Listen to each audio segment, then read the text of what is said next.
আমার সাথে যে ধান্দা করবে তার জন্য মিষ্টি। আমি শাহজাহান ইসলাম নূর।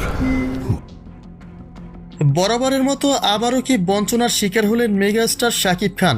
গত শুক্রবারে আয়োজিত ২৭তম মেরিল প্রথম আলো পুরস্কারের মঞ্চে সেরা অভিনেতার খ্যাতি থেকে বঞ্চিত হলেন তিনি।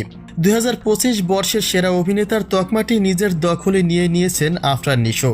দাগি সিনেমায় অভিনয়ের জন্য নিশোর হাতে এই পুরস্কার উঠলেও শাকিব ভক্তদের মনে এখন কেবলই একরাশ ক্ষোভ আর আক্ষেপ। ২০২৫ সালে মুক্তি পাওয়া শাকিব খানের বরবাদ সিনেমাটি ছিল শতভাগ ব্যবসা সফল এবং দর্শক নন্দিত। বক্স অফিসে ঝড় তোলা এই সিনেমাটির সাফল্যের পরও কেন সেরা অভিনেতা হিসেবে আফরান নিশোকে বেছে নেওয়া হলো, সামাজিক যোগাযোগ মাধ্যমে প্রশ্ন উঠেছে।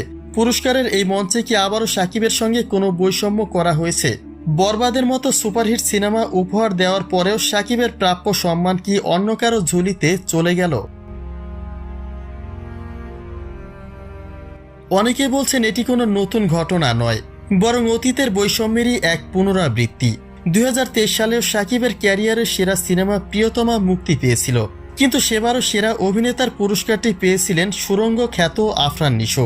বিগত কয়েক বছর ধরে শাকিব তার ক্যারিয়ারের সেরা সিনেমাগুলি উপহার দিলেও কেন বারবার তাকে বাদ দিয়ে নিশোকে সেরা অভিনেতা হিসেবে বিবেচিত করা হচ্ছে? দর্শকদের বড় একটি অংশ মনে করছে শাকিবের প্রাপ্য সম্মান নৈতিকভাবে আফরান নিশোকে দেওয়া হচ্ছে, যা কোনোভাবেই কাম্য নয়। পুরস্কারের এই বিচার ব্যবস্থা কি তবে মেধার চেয়ে অন্য কিছুকে প্রাধান্য দিচ্ছে? শাকিবের সাথে এই আচরণকে আপনি কিভাবে দেখছেন? এটা কি বৈষম্য নাকি আফরান নিশোই এই সম্মাননার দাবিদার? জানিয়ে দিন কমেন্ট বক্সে।